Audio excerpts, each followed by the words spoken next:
اور خلیفہ پھر حضرت علی رضی اللہ تعالیٰ عنہ کو انہی سوائیوں نے، جنہوں نے گھیراؤ کیا تھا، جنہوں نے حضرت عثمان کو شہید کیا ہے، یہی حضرت علی رضی اللہ تعالیٰ عنہ کے ارد گرد ہوئے. اور حضرت علی رضی اللہ تعالیٰ عنہ بھی نہیں چاہتے تھے خلافت کی بیعت لینا، لیکن آخر کیا کرتے؟ کیا وہ امت کو بغیر خلیفہ کے چھوڑ دیتے؟ حضرت زبیر سے کہا گیا، انہوں نے نہیں مانا، رد کر دی بات. حضرت طلحہ سے کہا گیا، انہوں نے نہیں مانا. حضرت علی سے کہا گیا، اب عشرہ مبشرہ میں سے یہی تو تھے نا، لہذا انہوں نے تسلیم کر لیا، خلافت ہو گئی. لیکن اس کے بعد جو خانہ جنگی ہوئی ہے، اس خانہ جنگی کے نتیجے میں نوٹ کر لیجئے کہ 1,00,000 کے قریب مسلمان ایک دوسرے کی تلواروں اور نیزوں اور برچھیوں اور تیروں سے ختم ہوئے، ہلاک. یہ ہماری تاریخ کا تاریک ترین باب ہے. 5 سال، 4.5 سال حضرت علی کی خلافت کے اور 6 مہینے حضرت حسن کی خلافت رضی اللہ تعالی عنہ. اس سے کیا ہوا کہ ایک طرف تو اسلام کی جو توسیع ہو رہی تھی، تھمتا نہ تھا کسی سے سیل رواں ہمارا، وہ سیلاب رک گیا. انٹرنل سیبوٹاج ہو گئی نا، اب تو اندر ہی آپس ہی میں اگر دست و گریبان ہو گئے تو باہر اب کیا توسیع کرتے ہیں. وہ توسیع کا عمل رک گیا. اور یوں سمجھیے کہ جیسے ٹرک اگر کبھی چل رہا ہو، بھرا ہوا ہو، لوڈڈ، اور وہ چڑھائی چڑھ رہا ہو، تو اگر کہیں موشن ٹوٹ جائے، ٹرک کو رکنا پڑے، تو ڈرائیور کے جان پر بن جاتی، اس لیے کہ اس کو دوبارہ سٹارٹ کرنا، اور جبکہ وہ چڑھائی پر ہے، انکلائن پر ہے، آسان کام نہیں ہوتا. خطرہ ہوتا ہے وہ پیچھے جو ہے وہ نہ جائے. اور پہاڑی علاقوں میں آپ کو معلوم ہے ذرا پیچھے چلے جانے کا مطلب جو ہے بہت خطرناک جو ہے نتیجہ نکل سکتا ہے. بہرحال حضرت علی رضی اللہ تعالیٰ عنہ نے اپنے خلافت میں ایک کام یہ کیا. اب اس کی کیا مصلحتیں تھیں یہ تو انہی کے علم میں ہوگا. ہم قیاس کر سکتے ہیں، میں اس طرف میں نہیں جانا چاہتا. ابھی تک خلافت کا مرکز تھا مدینہ منورہ، حضرت ابوبکر، حضرت عمر، حضرت عثمان، وہی جہاں حضور صلی اللہ علیہ وسلم رہے تھے اور جہاں پر کہ حضور مدفون تھے. لیکن حضرت علی نے اپنا مرکز جو ہے وہ کوفہ بنا دیا. اچھا، اس کی ایک ظاہری وجہ یہ سمجھ میں آتی ہے کہ اسلام کا جو پھیلاؤ ہو گیا تھا، وہ سلطنت اتنی وسیع ہو گئی تھی کہ مدینہ منورہ بہت جنوب میں اور بڑے صحرا کو عبور کر کے جانا ہوتا تھا.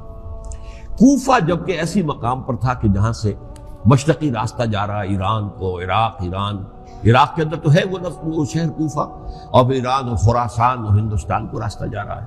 وہیں سے شمال کی طرف جا رہا ہے، شام کی طرف اور ترکی کی طرف. اور وہاں سے پھر یہ کہ مغربی افریقہ کو بھی کنٹرول کرنا، جو شمالی افریقہ تھا وہ بھی آسان تھا. بہرحال حضرت علی نے کوفہ کو اپنا مرکز بنایا، اور نتیجہ یہ ہوا کہ سبائیوں کا بھی مرکز وہی بن گیا، چونکہ انہوں نے اپنے آپ کو گردا گرد رکھا حضرت علی کے رضی اللہ تعالیٰ.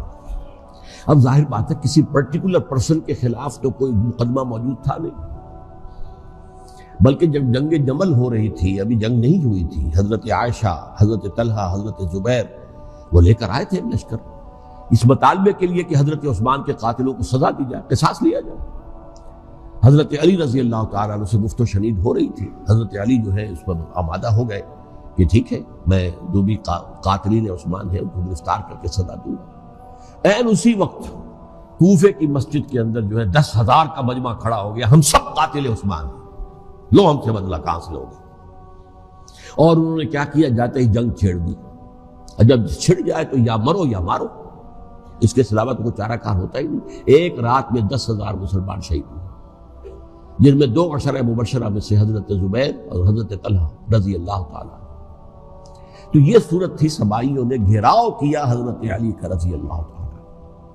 حضرت معاویہ دعوے دار نہیں تھے خلافت کے، قطعاً نہیں. ان کا صرف ایک دعویٰ تھا، اور وہ یہ تھا کہ عثمان کے قاتلوں کو گرفتار کرو، یا خود سزا دو یا ہمارے حوالے کرو، ہم اس سے قصاص لیں گے.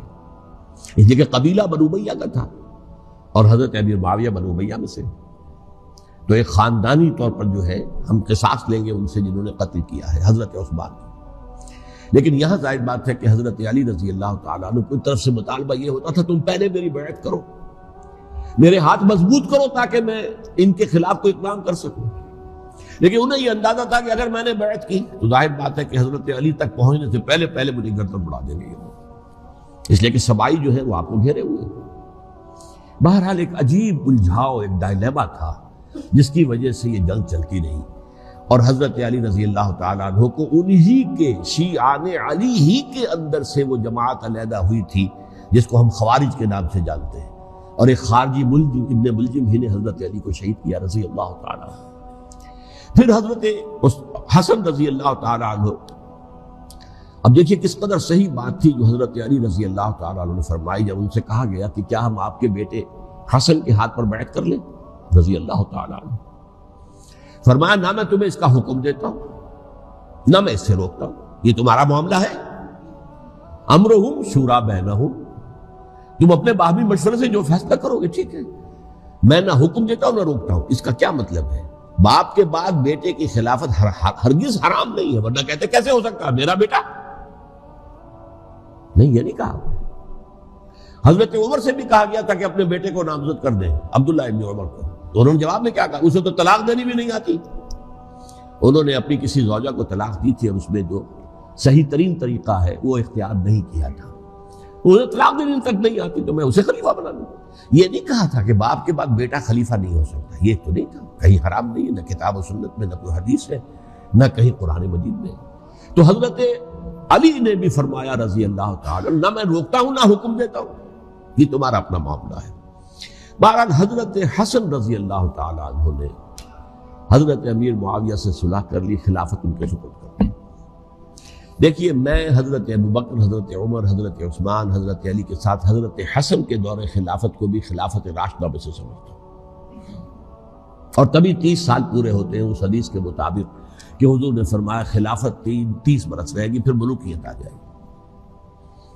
تو حضرت حسن کا بہت بڑا کارنامہ یہ ہے کہ اس خانہ جنگی کا دروازہ بند کر دیا، اور یہ پیشن گوئی تھی حضور کی صلی اللہ علیہ وسلم۔ حضرت حسن جو بچے تھے حضور کے انتقال سے پہلے، میرا یہ بیٹا مسلمانوں کے 2 گروہوں میں صلح کرائے گا، یہ حضور کی پیشن گوئی تھی، اور وہ پیشن گوئی حضرت حسن کے علم میں بھی ہوگی یقیناً۔ بہرحال انہوں نے صلح کی حضرت امیر معاویہ کے ساتھ رضی اللہ تعالیٰ عنہ، خلافت ان کے حوالے کر دی، اور کچھ شرائط تھی ان طے ہو گئی، اللہ خیر صلی اللہ۔ حضور کی تو یہ پیشن گوئی جو ہے صحیح ثابت ہوئی کہ میرا یہ بیٹا مسلمانوں کے 2 بڑے گروہوں کے درمیان صلح کرا دے گا، اور سبائیوں نے انہیں طعنے دیے، یا عار المومنین، اے مومنوں کے لیے موجب عار، موجب شرم، تم نے بزدلی دکھائی ہے، تم نے امیر معاویہ کو خلیفہ تسلیم کر لیا، تم نے بزدلی دکھائی، معاذ اللہ ثم معاذ اللہ ثم معاذ اللہ۔ اب میں کچھ باتیں حضرت امیر معاویہ کے بارے میں کہنا چاہتا ہوں، اس لیے کہ وہاں اس میں نے حضرت معاویہ کے بارے میں یہ تو بہت شدت کے ساتھ کہا تھا، اور میں اب بھی اس پر قائم ہوں اور پوری طریقے سے قائم ہوں۔ میرا مستقل موقف یہی ہے کہ حضرت معاویہ رضی اللہ تعالیٰ عنہ کے دور خلافت کو ہم خلافت راشدہ میں شامل نہیں سمجھتے، اہل سنت میں سے کوئی بھی نہیں سمجھتا، لیکن اس کے ساتھ میں نے حضرت امیر معاویہ کے کچھ مناقب بھی بیان کیے تھے تاکہ پلڑا جو ہے ترازو کا اس کے دونوں پلڑے سامنے آئے۔ لیکن یہ کہ وہ حصہ میرے اس بیان کا نکال دیا گیا، ختم کر دیا گیا، یہ میں نہیں جانتا کہ اس میں کیا مصلحت دیکھی گئی ہے۔ اس میں تو کسی کے لیے کوئی معاملہ ایسا نہیں تھا کسی کے جذبات کو جو ہے وہ ٹھیس پہنچانے والا، کیونکہ میں نے کہا وہ خلیفہ راشد نہیں تھے، صاف میں نے کہا، بلکہ وہ دور ملوکیت کا آغاز ان سے ہو گیا ہے۔ بلکہ جب ایک صاحب نے یہ کہا کہ کربلا کے بعد سے دور ملوکیت آ رہی تھی، تو میں نے کہا نہیں جناب، دور ملوکیت تو 20 سال پہلے پوری ہو چکی تھی، شروع ہو چکی تھی۔ حضرت امیر معاویہ کے بھی 20 سال میں وہ دور ملوکیت میں شمار تھے۔ انہیں کسری العرب بھی کہا گیا، عرب کے کسریٰ، جو شہنشاہ ایران کا خطاب تھا، حضرت معاویہ رضی اللہ تعالیٰ عنہ کو کسری العرب کہا گیا، عرب کا کسریٰ ہی ہے۔ لیکن دوسری طرف یہ ہے کہ وہ صحابی رسول ہے رضی اللہ تعالیٰ، حضور کے برادر نسبتی بھی ہیں، حضور کے سالے ہیں، ان کی ہمشیرہ ام حبیبہ حضور کی زوجہ محترمہ ہیں، ام المومنین ام حبیبہ رضی اللہ تعالیٰ عنہ۔ پھر کس قدر معتمد علیہ تھے حضور کے کہ کاتبان وحی میں شامل تھے، وحی کی کتابت کرنے والے چند لوگ تھے جنہیں کہ حضور کہتے تھے کہ اب یہ آیت لکھ لو، ان میں سے ایک امیر معاویہ بھی رضی اللہ تعالیٰ۔ تو بڑے توازن کی ضرورت ہے۔ دیکھیے صحابہ کرام کا جہاں تک تعلق ہے، اہل سنت کا موقف یہ ہے کہ صحابہ کلہم عدول، صحابہ سب کے سب نیک نیت ہے اور ان کی روایت جو ہے قبول کی جائے گی، رد نہیں کی جائے گی، ان پر کوئی جرح و تعدیل نہیں ہوگی، اس لیے کہ ان کا تزکیہ محمد رسول اللہ صلی اللہ علیہ وسلم نے کیا تھا۔ لہذا یہ تو ہو سکتا ہے کہ کسی صحابی سے کوئی خطا ہو جائے، لیکن وہ خطا اجتہادی ہوگی، نیت کی خطا نہیں ہوگی، نیت کی غلطی نہیں ہوگی۔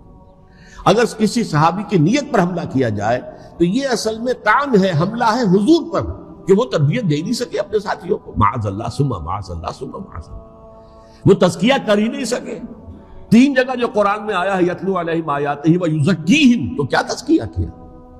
اگر ان کے قریب ترین ساتھی جو تھے، اگر ان کے اندر بھی بدنیتی تھی اور دنیا کی طلب تھی اور دنیا کے اندر اقتدار حاصل کرنے کا جذبہ تھا، تو پھر کیا تزکیہ کیا؟ معاذ اللہ ثم معاذ اللہ۔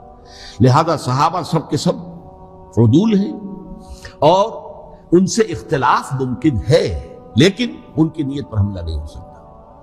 تو حضرت امیر معاویہ کی شخصیت ایک چیز ہے، آپ کا دور خلافت دوسری چیز ہے۔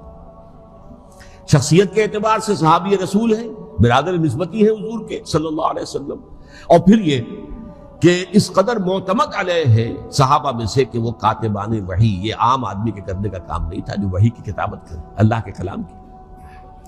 البتہ یہ ہے کہ جیسا کہ میں نے عرض کیا، ان کا دور خلافت راشدہ نہیں ہے، وہ ملوکیت کا دور ہے۔ یہ میں نے عرض کیا، میں نے ایک صاحب نے جب یہ کہا کہ ملوکیت شروع ہو رہی تھی، میں نے کہا شروع نہیں ہو رہی تھی، ملوکیت تو 20 سال پہلے شروع ہو چکی تھی۔ اسی طریقے سے ایک صاحب نے کہا تھا اسلام کو قائم کرنے کے لیے حضرت حسین میدان میں آئے، میں نے کہا یہ بھی غلط ہے، اسلام تو 60 سال پہلے قائم ہو چکا تھا، نبی اکرم صلی اللہ علیہ وسلم کے دست مبارک سے اسلام قائم ہو گیا، جاء الحق وزهق الباطل ان الباطل کان زهوقا، پھر 30 برس تک وہ کامل شکل کے اندر قائم رہا۔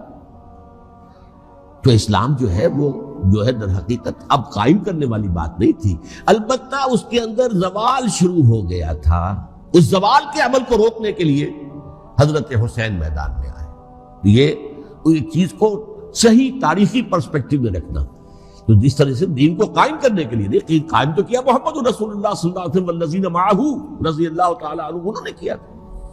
ہاں اب جو ہے وہ اپنی اس شاندار حیثیت سے نیچے گرنے لگا تھا، وہ میں بعد میں عرض کروں گا کہ میں نے اسے کیا عرض کیا تھا کہ یہ اس زوال کو روکنے کے لیے کسی طریقے سے یہ اپنی اصل حقیقت میں قائم رہے، یہ حضرت حسین رضی اللہ تعالیٰ عنہ کی سعی تھی۔ اچھا، حضرت امیر معاویہ کے جو 20 سال ہیں وہ پورے امن، سکون، اطمینان، کوئی جھگڑا، کوئی فساد، کوئی اختلاف، کوئی باہمی فانہ جنگی، کچھ 20 سال۔ یہ بھی تاریخ کی بڑی چشم کشا حقیقت ہے جو عام طور پر لوگوں کے علم میں نہیں ہے۔ سبائی بھی دبکے رہے، حضرت امیر معاویہ کی حکومت اتنی مضبوط تھی، کنٹرول، کہ ان کو کچھ سر اٹھانے کا موقع نہیں ملا۔ موجود تھے، دبکے رہے، جیسے کہ میں نے کہا ریولوشن کے آخری مرحلے پر آ کر جو مخالفین ہیں وہ دب جاتے ہیں کہ پھر دیکھیں گے موقع ملے گا تو پھر لیں گے ان سے حساب کتاب۔ 20 سال رہے ہیں پورے امن کے، 10 سال کے بعد یعنی درمیان میں ہے حضرت امیر معاویہ کا عہد خلافت۔ ایک صحابی جو کہ بزرگ صحابہ میں سے ہے، مغیرہ ابن شعبہ رضی اللہ تعالی عنہ، وہ آتے ہیں اور وہ کہتے ہیں کہ دیکھیے امیر المومنین، کتنی بڑی خانہ جنگی رہی تھی مسلمانوں کی آپس میں، اور اب بھی اگر آپ کسی کو نامزد کیے بغیر چھوڑ گئے امت کو تو پھر خانہ جنگی ہو جائے۔ 1 لاکھ اس وقت جو ہے وہ ہلاک ہوئے تھے، نہ معلوم اب کتنے ہلاک۔ لہذا آپ اپنی زندگی ہی میں نامزد کر دیجئے کسی کو خلیفہ، ولی عہد بنا دیجئے۔ حضرت امیر معاویہ نے ابتداءً جو ہے انکار کیا نہیں، لیکن ان کے دلائل ایسے تھے وزنی، اور میں سمجھتا ہوں کہ وہ بات صحیح تھی جو مغیرہ ابن شعبہ نے کہی، اس لیے کہ اب صحابہ کرام میں سے جو کبار صحابہ تھے وہ تو سب دنیا سے رخصت ہو چکے تھے، اب تو یا صغار صحابہ رہ گئے تھے جو حضور کے زمانے میں بچے تھے، حضرت حسن، حضرت حسین، عبداللہ ابن زبیر، یہ بچے تھے نا، یا تو وہ تھے، اور یا بالکل نو مسلم تھے، اور نو مسلموں میں بڑی تعداد وہ تھی جو ایرانیوں کی تھی، شامیوں کی تھی، ادھر کی تھی، ادھر کی تھی، تو ان کو تو ظاہر بات ہے کہ تربیت نبوی سے کیا خلافت راشدہ سے بھی اکثر و بیشتر کو کوئی حصہ ملا ہی نہیں۔ تو اس صورت میں اب وہ اعلیٰ ترین معیار پر حکومت کے نظام کو قائم کرنا ممکن نہیں ہے۔ کوئی قبائلی عصبیت جب تک حکومت کی پشت پر نہیں ہوگی، حکومت مستحکم نہیں ہوگی۔ یہ گویا کہ ایک جس کو کہتے ہیں کہ حقیقت بینی، واقعیت پسندی، ایک آئیڈیلزم ہے اور ایک ریئلزم ہے کہ آپ فیکٹس آن دی گراؤنڈ کو غور کریں، سوچیں اس کے اوپر اور پھر کوئی فیصلہ کریں۔ اس اعتبار سے پھر حضرت امیر معاویہ نے بات مان لی اور بیعت لے لی لوگوں سے حضرت یزید کے لیے کہ یہ خلیفہ ہوں گے میرے بعد، اس کو ولی عہدی کہتے ہیں۔ اچھا، اس وقت 5 افراد ایسے تھے کہ جنہوں نے اس سے اختلاف کیا۔ یہ بات بہت اہم ہے۔ میرا کتابچہ ہے سانحہ کربلا، اس کے کچھ نسخے آج یہاں ہوں گے، آپ لوگ پڑھیے اسے غور سے اور پھیلائیے تاکہ حقیقت سامنے آئے۔ 5 افراد کون تھے جو ہونے چاہیے؟ ابو بکر فوت ہو گئے، ان کے بیٹے عبد الرحمن ابن ابی بکر۔ عمر فوت ہو گئے، ان کے بیٹے عبداللہ ابن عمر۔ عباس فوت ہو گئے، ان کے بیٹے عبداللہ ابن عباس۔ زبیر فوت ہو گئے، ان کے بیٹے عبداللہ ابن زبیر۔ اور حضرت حسن جو ہے ان کا انتقال ہو چکا تھا، حضرت علی کے بیٹے حضرت حسین رضی اللہ تعالی عنہ مجمعین۔ حضرت حسن کے بارے میں ایک فریق کا کہنا یہ ہے کہ انہیں زہر دے کر ہلاک کیا گیا، اہل تشیع کا قول یہ ہے، جبکہ اہل سنت کہتے ہیں کہ نہیں، وہ اپنی جو بھی طبی وہ موت تھی اس سے ان کی وفات۔ لیکن میں اس میں نہیں جانا چاہتا، اس لیے کہ یہ مائکرو ہسٹری جو ہے نا، وہ تو ایک واقعے کے لیے ادھر کی روایات کیا، ادھر کی کیا ہیں، ان کے پاس کیا دلائل، یہ تو کسی ریسرچ اسکالر کا موضوع، میرا موضوع نہیں ہے۔ لیکن بہرحال یہ 5 حضرات تھے جنہوں نے ولی عہدی کی بیعت نہیں کی، لیکن حضرت معاویہ اتنے حلیم الطبع انسان تھے، انہوں نے جبر نہیں کیا، کوئی تشدد نہیں کیا۔ ٹھیک ہے، ولی عہدی کی بیعت نہیں کر رہے، کوئی بات نہیں، میری بیعت تو کی ہوئی ہے نا، ابھی تو میں زندہ ہوں، بات ختم ہو گئی، میری بیعت کو تو نہیں توڑا انہوں نے، فسخ بیعت نہیں کی۔ اس اعتبار سے انہوں نے نہ کوئی تشدد کیا، نہ جبر کیا، نہ کوئی مواخذہ کیا۔ لیکن جب امیر معاویہ کا انتقال ہو گیا، اب ولی عہدی کی بجائے وہ اب خلافت کی بیعت کی، سب لوگوں نے بیعت کر لی۔ ان 5 میں سے ایک فوت ہو چکے تھے، حضرت عبد الرحمن ابن ابی بکر فوت ہو چکے رضی اللہ تعالی۔ 4 تھے، ان 4 میں ایک اختلاف ہوا۔ 2 کی رائے یہ تھی، عبداللہ ابن عمر، عبداللہ ابن عباس، کہ اگرچہ یہ کام غلط ہوا ہے، اسلام کی روح کے منافی ہوا ہے، یہ بادشاہت کی بنیاد پڑ رہی ہے، لیکن یہ بات ایسی نہیں ہے کہ اس کی بنا پر ہم خانہ جنگی شروع کروا دیں، امت کے اندر خون خرابہ کروائیں، فساد کروائیں۔ لہذا انہوں نے بیعت کر لی۔ اب کوئی اگر یہ کہے معاذ اللہ کہ وہ بک گئے تھے یزید کے ہاتھ میں، معاذ اللہ ثم معاذ اللہ، وہی بات آپ اختلاف کر سکتے ہیں کہ انہیں نہیں کرنی چاہیے تھی، یہ کوئی رائے رکھے، مجھے اختلاف نہیں، لیکن ان کی نیت پر حملہ کریں گے تو حملہ محمد رسول اللہ پر ہوگا صلی اللہ علیہ وسلم۔ عبداللہ ابن عمر کون ہے؟ کتنی حدیثیں ان سے جو ہے وہ منقول ہیں۔ عبداللہ ابن عباس کون ہے؟ جنہیں حضور نے جو ہے جن کے لیے دعا کی تھی، اے اللہ فقہہ فی الدین وعلمہ التاویل، اے اللہ اس نوجوان کو دین کا فہم عطا کر اور قرآن کی تاویل اور تفسیر کا علم عطا کر، حبر الامہ کہلاتے ہیں۔ وہ کہیں پیسوں اور ٹکروں کے عوض بن جانے والے نہیں تھے، انہوں نے امت کی مصلحت دیکھی، نیت جو ہے اس پر حملہ نہ کیجیے، البتہ اختلاف کا حق آپ کو حاصل ہے۔ 2 حضرات جو ہیں ڈٹے رہے کہ نہیں، ہمیں کم وقت میں ریزسٹ کرنا ہے۔ عبداللہ ابن زبیر عمر کے اعتبار سے وہ بڑے ہیں، مسلمانوں میں سب سے پہلے ولادت مدینے میں جا کر جو ہوئی ہے وہ عبداللہ ابن زبیر کی ہوئی ہے۔ ہجرت کر کے جب مہاجرین وہاں پہنچے، کچھ عرصے تک کسی کے یہاں کوئی اولاد نہیں ہوئی، تو لوگوں نے تانے دینے شروع کر دیے کہ معلوم ہوتا ہے کہ یہاں آ کر یہ مکے کے رہنے والے جو ہیں کمزور ہو گئے ہیں، ان کی اولاد ہی نہیں ہو رہی۔ تو جب عبداللہ ابن زبیر کی ولادت ہوئی ہے، یہ حضرت ابو بکر کے نواسے ہیں، حضور کی زوجہ محترمہ حضرت عائشہ کی بہن، حضرت دیکھیے ابھی نام نکل گیا ہے جی، حضرت اسماء رضی اللہ تعالی عنہما، یہ ان کے صاحبزادے ہیں، حضرت زبیر کے بیٹے۔ ان کا فیصلہ ہوا کہ ہمیں رجسٹ کرنا ہے کم وقت میں، ایٹ اینی کاسٹ۔ حضرت حسین ابن علی رضی اللہ تعالی عنہما کا بھی فیصلہ ہوا کہ ہمیں رجسٹ کرنا ہے کم وقت میں۔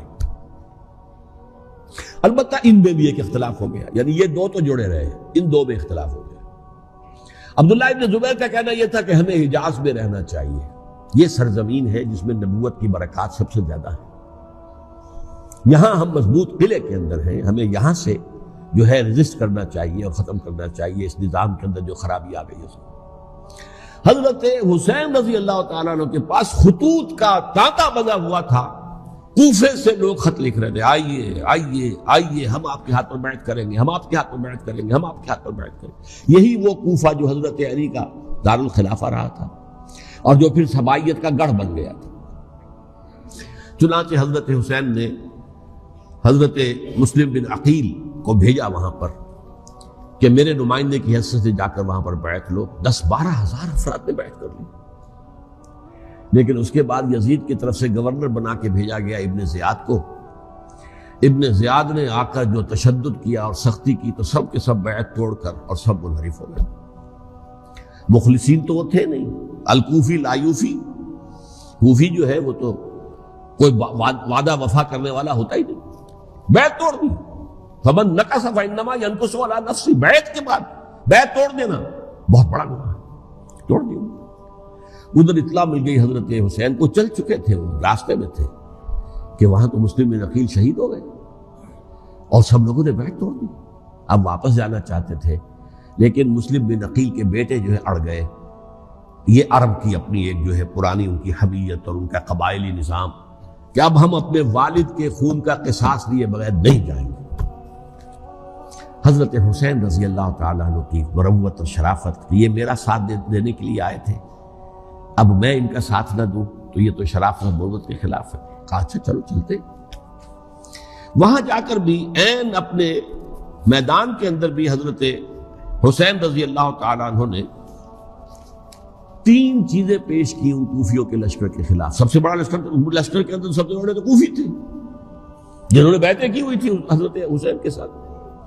دیکھو مجھے جانے دو واپس حجاز کی طرف،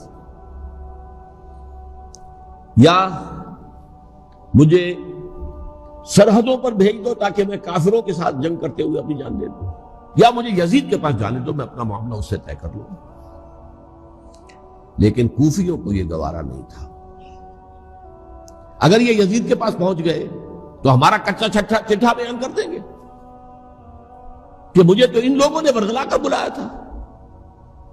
اس لیے کہ دیکھیے حضرت امیر معاویہ کے 20 سالوں کے دوران میں بتا چکا ہوں ان کی حکومت اتنی مستحکم تھی کہ اس کے خلاف کوئی فتنہ اٹھانا ممکن نہیں تھا.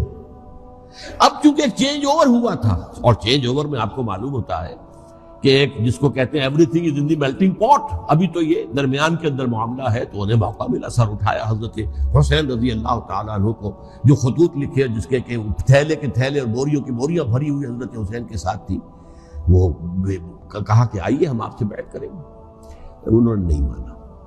اور اصل میں حضرت حسین کے قاتل وہ کوفی ہیں، وہ بزدل، وہ منافق جنہوں نے بیعت کر کے بیعت توڑی. اور اب وہ آ گئے کہ اگر یہ حسین رضی اللہ تعالیٰ عنہ بچ کر کہیں یزید کے پاس پہنچ گئے تو پھر ہمارا کچا چٹھا جو ہے وہ سامنے آ جائے گا اور ہماری پھر شامت آ جائے گی. لہذا انہوں نے قتل کیا حضرت حسین کو رضی اللہ تعالیٰ. ایک بات جو علامہ ڈاکٹر قلب صادق نے فرمائی، اور میرے علم میں یہ بات پہلے نہیں تھی، وہ یہ کہ حضرت حسین کے قتل کا فتویٰ ایک بہت بڑے مفتی نے دیا تھا. یہ بات بھی ذرا سمجھ لیجیے. حضرت حسین رضی اللہ تعالیٰ عنہ کے قتل کا فتویٰ ایک بہت بڑے مفتی نے دیا تھا. کیوں دیا تھا؟ اس لیے کہ حضور کی احادیث موجود ہیں کہ جب ایک شخص کی ایک خلیفہ کی بیعت ہو جائے تو دوسرا اگر کھڑا ہو تو اسے قتل کر دو.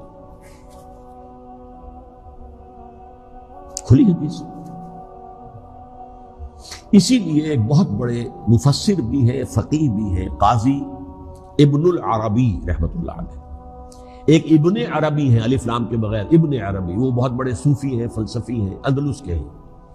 یہ قاضی ابن العربی ہیں جنہوں نے قرآن کی ایک تفسیر لکھی ہے اس اعتبار سے کہ صرف ان آیات کی تفسیر جن سے کہ فقہی احکام جو ہے ان کا استنباط ہوتا ہے. یہ 2 تفسیریں اس طور سے لکھی گئی ہیں قرآن مجید کی. احکام القرآن ان کا نام ہے دونوں کا، جن میں سے ایک جو ہے قاضی ابن العربی کی ہے. ان کا ایک جملہ نقل ہوتا ہے، قتل الحسین بسیف جدہ، حسین قتل ہو گئے اپنے ہی نانا کی تلوار سے. وہ تلوار کیا تھی؟ جب کسی کی بیعت ہو چکی ہو پھر کوئی کھڑا ہو مدعی خلافت قتل کر دو۔ میرے نزدیک حضرت حسین مدعی خلافت نہیں تھے، یہ بات اس وقت سامنے لوگوں کے نہیں آئی، بلکہ حکومت نے یہ باور کرا دیا کہ یہ تو باغی ہے، یہ مدعی ہے خلافت کے۔ انہوں نے تو دعویٰ نہیں کیا خلافت کا، وہ تو صرف اس عمل کو روکنے کے لیے میدان میں آئے تھے۔ اور اس بات کو اچھی طرح سمجھ لیجئے کہ اس وقت تک یہ جو تصور آج ہمارے پاس ہے کہ ریاست علیحدہ ہے، حکومت علیحدہ ہے، state of Pakistan, we are loyal to the state of Pakistan, ہم ریاست پاکستان کے وفادار ہیں، گورنمنٹ آف پاکستان کے وفادار نہیں ہے، we are not loyal to the government. Government تو کبھی بے نظیر کی تھی، ہم اس کے خلاف تحریک چلا رہے تھے، یا کبھی کسی اور کی تھی، اس کے خلاف تحریک چل رہی ہے، یا کبھی ضیاء الحق کی تھی، اس کے خلاف تحریک چل رہی ہے۔ گورنمنٹ کو بدلنا تو عوام کا حق ہے، آج، اس وقت نہیں تھا۔ اس وقت ریاست اور حکومت کا کوئی فرق نہیں تھا، لہذا جو حکومت سے اختلاف کرے گویا کہ باغی ہے۔ یہ ہے اصل میں وہ پیچیدہ مسئلہ کہ کیوں کسی مفتی نے فتویٰ دے دیا، اس لیے کہ اس وقت تک ریاست اور حکومت کا فرق واضح نہیں تھا دنیا پر۔ یہ تو ابھی کوئی 100-150 سال کی بات ہے کہ آج ہمارا جو پولیٹیکل سائنس کا ایولیوشن ہوا ہے وہ اس اسٹیج تک پہنچ گیا ہے کہ اسٹیٹ علیحدہ ہے، حکومت علیحدہ ہے۔ حکومت تو اسٹیٹ کے 3 آرگنز میں سے ایک آرگن ہے، ایڈمنسٹریشن حکومت کی ہے، جوڈیشری ہے اور لیجسلیچر ہے، 3 آرگنز ہیں بڑے بڑے، ان میں سے ایک ہے۔ تو حکومت کو بدلنا تو عوام کا حق ہے، چاہے وہ ووٹ کے ذریعے بدلیں، چاہے ایجیٹیشن، اگر پرامن ایجیٹیشن ہے اس سے حکومت کو بدلنے کا حق حاصل ہے دستوری طور پر ہر اعتبار سے۔ اس وقت یہ نہیں تھا، لہذا صورتحال یہ بن گئی کہ حکومت وقت نے باور کرا دیا مسلمانوں کو، ورنہ سوچئے نواسہ رسول کو قتل کرنا کوئی آسان کام تھا؟ آخر سب کلمہ گو تھے کہ نہیں تھے؟ کلمہ گو تو تھے نا، اور حضور سے عقیدت اور محبت میں کمی، لیکن یہ کہ فتویٰ، اگر ایک بہت بڑے مفتی کا، جو کہ حضرت علامہ ڈاکٹر قلب صادق صاحب نے فرمایا، مجھے اس مفتی کا نام بھی معلوم نہیں، کہ ایک مفتی کا فتویٰ تھا جس کے بنا پر اب ان لوگوں نے حضرت حسین کو قتل کیا، اور یہی وجہ ہے کہ انہوں نے پھر خیموں کو بھی آگ لگا دی۔ وائی؟ حالانکہ دیکھیے، اگر دشمنی کا انتقام ہوتا تو حضرت علی بن حسین جو بیمار تھے، جو بعد میں زین العابدین رحمت اللہ علیہ کے نام سے پھر یہ اہل تشیع کے چوتھے امام معصوم ہیں، حضرت علی، حضرت حسن، حضرت حسین، اور پھر حضرت علی بن حسین زین العابدین رحمت اللہ علیہ، کیا ان کو بھی قتل کر دیتے؟ حضرت حسین کی نسل ہی ختم ہو جاتی، لیکن نہیں کیا۔ آگ کیوں لگائی؟ آگ اس لیے لگائی کہ وہ جو ڈاکومنٹری پروف ہے ہماری غداری کا یزید کے خلاف حضرت حسین کو جو ہم نے دعوت دی، وہ جو ڈاکومنٹری پروف خطوط کی شکل میں موجود ہے وہ ختم ہو جائے، ڈسٹرائے ہو جائے۔ اس کے لیے انہوں نے خیموں میں آگ لگائی۔ بہرحال یہ ہے تاریخی پس منظر، یہ اسی سبائی فتنے کا تسلسل ہے جس نے سب سے پہلے حضرت عثمان کی جان لی رضی اللہ تعالیٰ عنہ۔ 5 سال تک مسلمانوں میں خانہ جنگی رکھی، حضرت علی کو پھر شہید کیا، اور اس کے بعد جو ہے 20 سال حضرت امیر معاویہ کے تو سر نہیں اٹھا سکے، لیکن پھر جب ایک چینج اوور ہو رہا تھا تو اس وقت انہوں نے موقع غنیمت سمجھا کہ اب کھڑے ہو جاؤ اور اب دوبارہ ایک فتنہ جو ہے اس کو امت کے اندر پیدا کر دو۔ اچھا، اس معاملے میں ایک بات جو میں نے وہاں کہی کہ ہمارے ہاں شاعرانہ جو مبالغہ آمیزی ہے، یہ میری گفتگو کا حصہ انہوں نے حذف کر دیا ہے، اور میں نے ایک سنی شاعر، بہت بڑے عالم، جن کے حوالے سے آج بھی میری تقریر ہوگی خالق جناح ہال میں، مولانا محمد علی جوہر کے ایک شعر کے حوالے سے کہا کہ قتل حسین اصل میں مرگ یزید ہے، اسلام زندہ ہوتا ہے ہر کربلا کے بعد۔ میں نے کہا بالکل محمل شعر ہے، اسلام مرا ہی نہیں تھا، زندہ ہونے کا کیا سوال؟ اور اگر کسی درجے میں مزمحل یا زخمی ہوا تھا تو وہ تو رہا، کربلا کے بعد بھی رہا، یزید کی حکومت بھی رہی، بنو امیہ کی حکومت بھی چلی، کوئی تبدیلی تو نہیں آئی۔ یہ کیا کہہ رہے ہیں؟ اسلام زندہ ہوتا ہے کربلا کے بعد؟ میں نے کہا اسلام مرا نہیں تھا۔ جیسے میں نے یہ کہا کہ ملوکیت جو ہے وہ اب شروع نہیں ہوئی، ملوکیت تو 20 برس پہلے شروع ہو چکی تھی حضرت امیر معاویہ کے، لیکن ظاہر بات ہے کہ حضرت حسن نے، حضرت حسین نے اس کو قبول کیا، اور حضرت حسین نے تو پھر 10 سال تک ولی عہدی جو تھی چاہے بیعت نہیں کی، لیکن اس کے خلاف میدان میں آ کر چیلنج تو نہیں کیا۔ اس اعتبار سے یہ معاملہ جو ہے اسلام زندہ ہوتا ہے کربلا کے بعد یہ بے تکی بات ہے۔ ہاں حضرت شاہ اسماعیل شہید رحمۃ اللہ علیہ کی اگر میں تشبیہ کو تمثیل کو سامنے رکھوں تو اسلام کی عمارت 6 منزلہ ہے، 6ٹی منزل ٹاپ کی وہ گر گئی، 5 منزلیں انٹیکٹ تھیں، اسلام مرا نہیں تھا۔ عدالت میں شریعت کے مطابق فیصلے ہو رہے تھے، قاضی تھے، مفتی تھے، شریعت نافذ تھی، اسلام کہاں مرا تھا؟ جبکہ خود کہہ رہے ہیں علامہ کلب صادق کے ایک مفتی کے فتوے سے حضرت حسین کو قتل کیا گیا۔ اب وہ مفتی کی رائے، اس کی مدنیتی ہو جو بھی ہو وہ جانے، اللہ جانے، لیکن عام مسلمان کیا کریں؟ اس پہلو سے اسلام مرا نہیں تھا۔ ہاں ایک منزل گر گئی تھی، وہ گری نہیں، 1000 برس تک گری رہی، یہاں تک کہ آ کر مغربی امپیریلزم نے اس کے گرایا، ملوکیت کا معاملہ ختم کیا اور وہ جبرین ملوکیت دوسری آ گئی، ورنہ وہی بادشاہی چلی ہے۔ بلکہ دور بنو امیہ میں وہ بادشاہی پوری طرح اس نے بالوں پر نہیں نکالے تھے، اصل بالوں پر تو اس نے نکالے ہیں دور بنو عباس میں آ کر، اور پھر سلاطین جو ہے ترک، جو ترک خلفاء ہیں، ان کا بھی بادشاہت تھی، اور کیا تھا، وہ خلافت تو نہیں تھی۔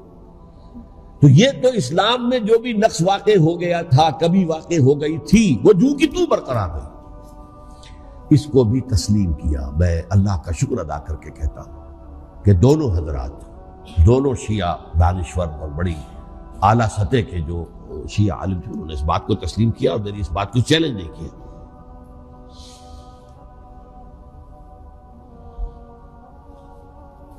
اصل میں تیسری بات میں نے یہ کہی کہ دیکھیے حضرت حسین رضی اللہ تعالی عنہ کی اس شہادت کے بعد،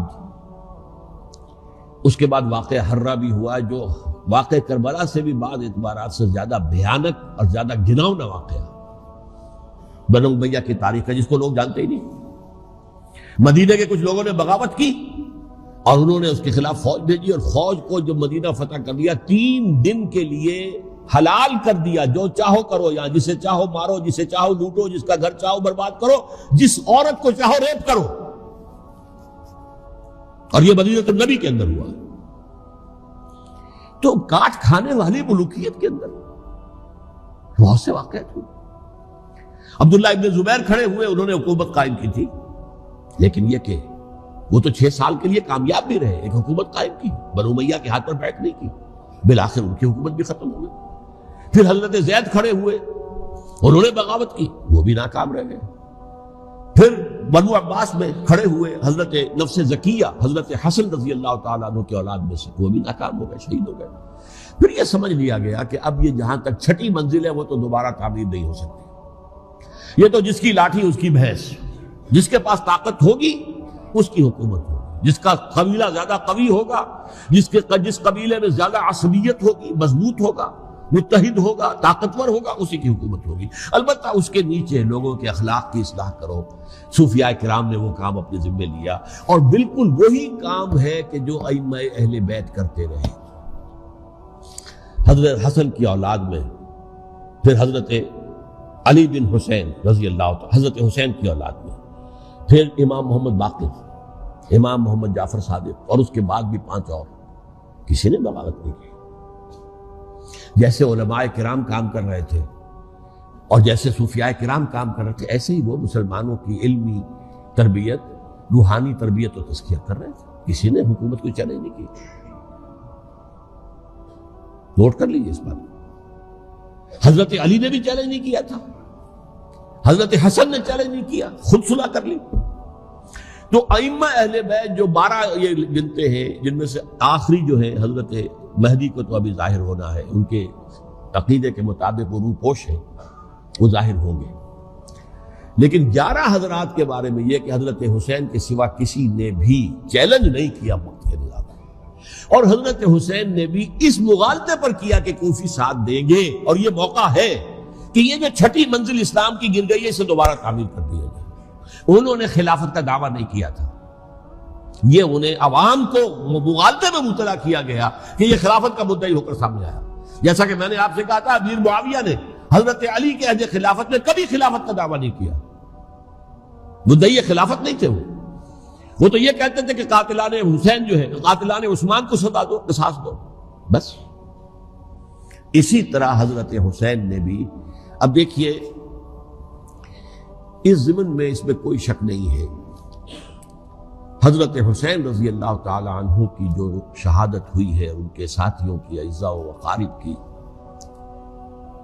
تاریخ انسانی میں یہ عزم، ہمت، شجاعت، مثابرت، صبر، استقلال، استقامت، اس کی بہت روشن مثال ہے، بہت روشن مثال ہے، بہت روشن مثال ہے۔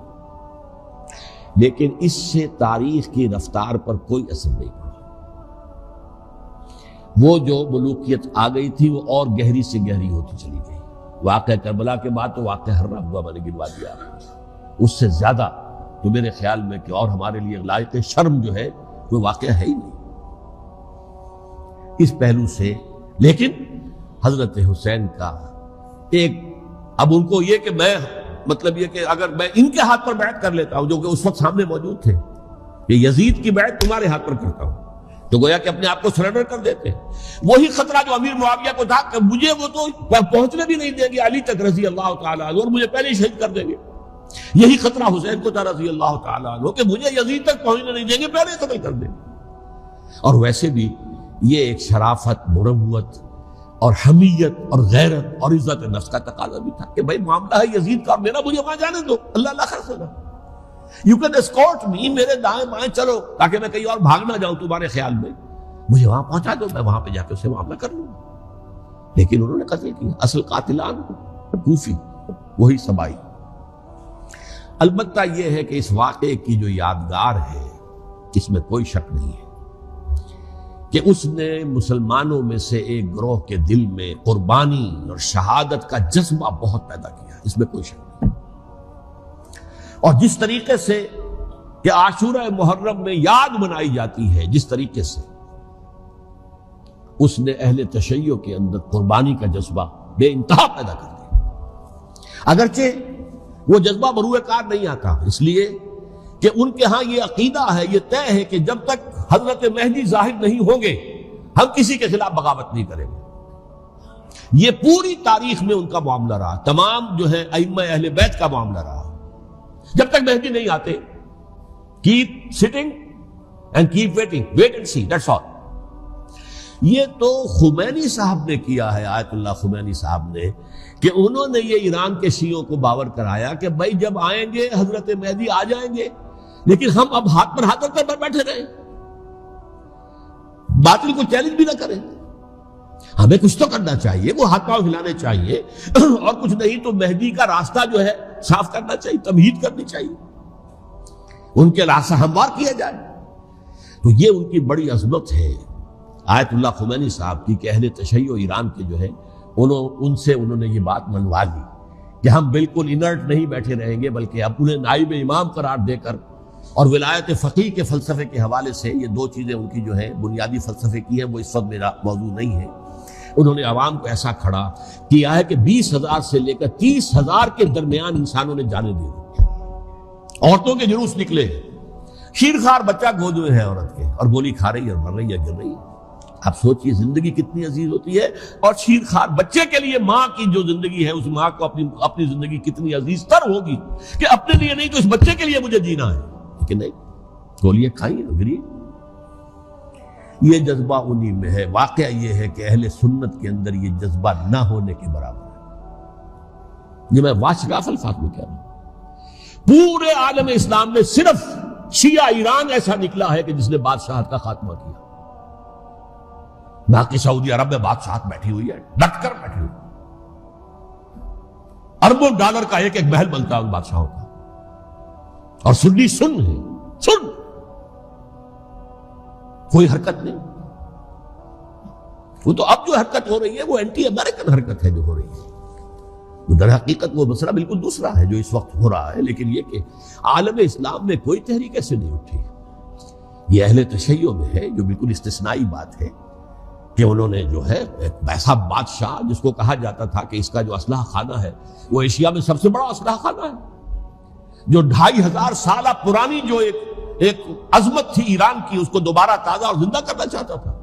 2500 سالہ برسی اس نے منائی تھی، اس کے لیے ایک شہر آباد کیا تھا کہ خسرو یا سائرس یا ذوالقرنین قرآن مجید کی اصطلاح میں اس کی یادگار بنائی تھی، اور وہ سوچ رہا تھا کہ وہی عظمت دوبارہ ایران کی ہوگی جو کہ خسرو کے زمانے میں تھی، جس کا قرآن مجید میں سورہ کہف کے اندر ذکر ہے، مشرقی فتوحات، مغربی فتوحات، شمالی فتوحات، تو وہ بادشاہ جو اس کو بھاگنا پڑا ہوا قربانی کی وجہ سے۔ تو یہ جو ہے واقعہ کربلا نے، اس میں کوئی شک نہیں ہے کہ ایک ایسی مشعل روشن کی ہے جس کو کہ ہر شخص کو دیکھنا چاہیے۔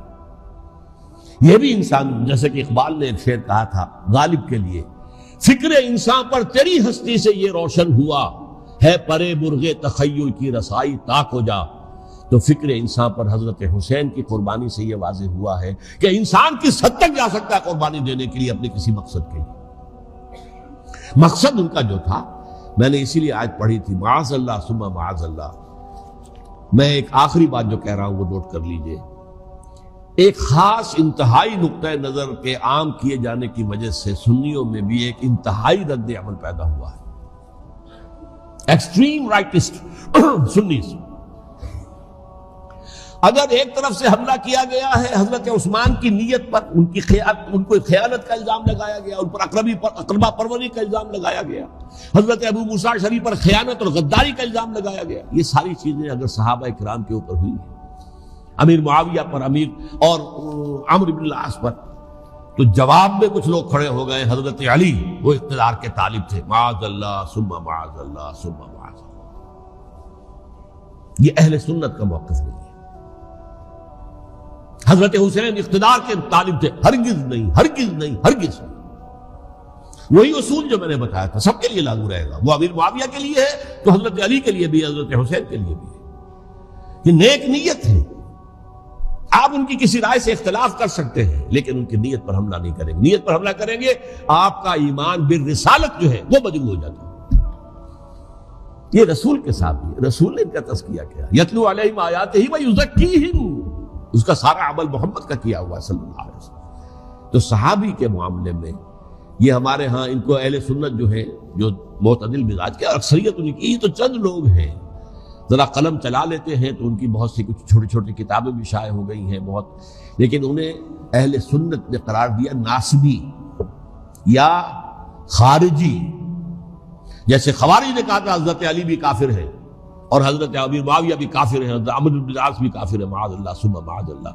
ایسے ہی کچھ لوگ حضرت حسین پر بھی الزام لگاتے ہیں کہ اقتدار کی ہوس اور طلب کے اندر انہوں نے یہ سارا سفر کیا تھا، اور بس یہ ہے کہ وہ جو بازی تھی وہ ہار گئے، اللہ اللہ خیر صلی اللہ، اس سے آگے کیا ہے معاملہ، نہیں، معاذ اللہ ثم معاذ اللہ۔ اسی لیے میں نے آیت آج جو پڑھی تھی ایک اور جو بہت بظاہر آپ کو معلوم ہوئی ہوگی، غیر متعلق ہے میرے آج کے عنوان سے، تلک الدار الآخرۃ نجعلھا للذین لا یریدون علوا فی الارض ولا فسادا۔ یہ سورہ قصص کے آخری آیات میں سے، دیکھو یہ آخرت کا گھر جو ہے وہ ہم خاص کر دیں گے ان لوگوں کے لیے جو اس زمین میں اپنے اقتدار کے طالب نہیں ہوتے۔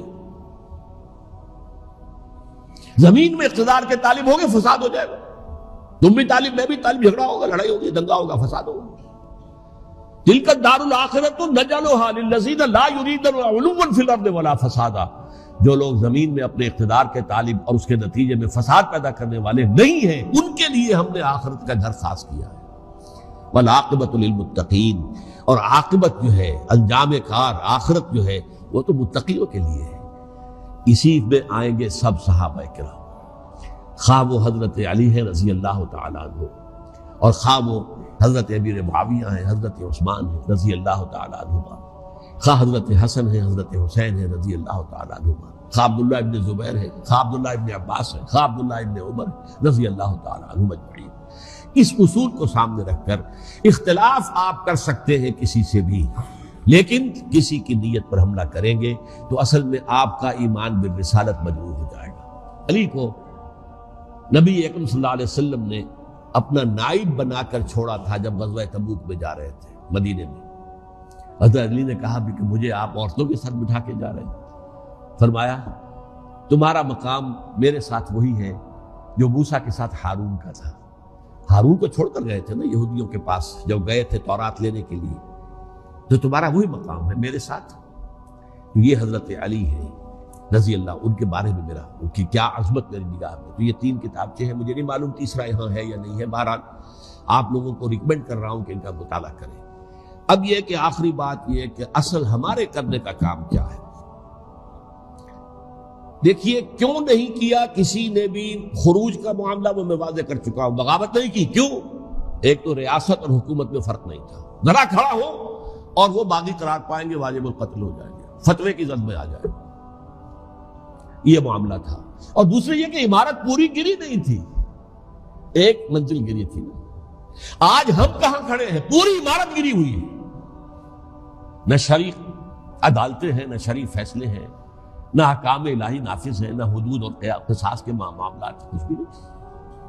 ہمارا فرض کیا ہے؟ حضرت حسین کی مدح کرتے رہیے، تعریف کرتے رہیے، صحابہ کرام کی مدح کرتے رہیے، مدح صحابہ، اس کے لیے مجلسیں قائم ہو رہی. بھائی کر کیا رہے ہو؟ تھے تو آبا وہ تمہارے ہی، مگر تم کیا ہو؟ ہاتھ پر ہاتھ دھرے منتظر فردا ہو. تلک امۃ قد خلت لہا ما کسبت ولکم ما کسبتم. وہ تو ایک امت تھی جو چلی گئی، اللہ کے ہاں پہنچ گئے.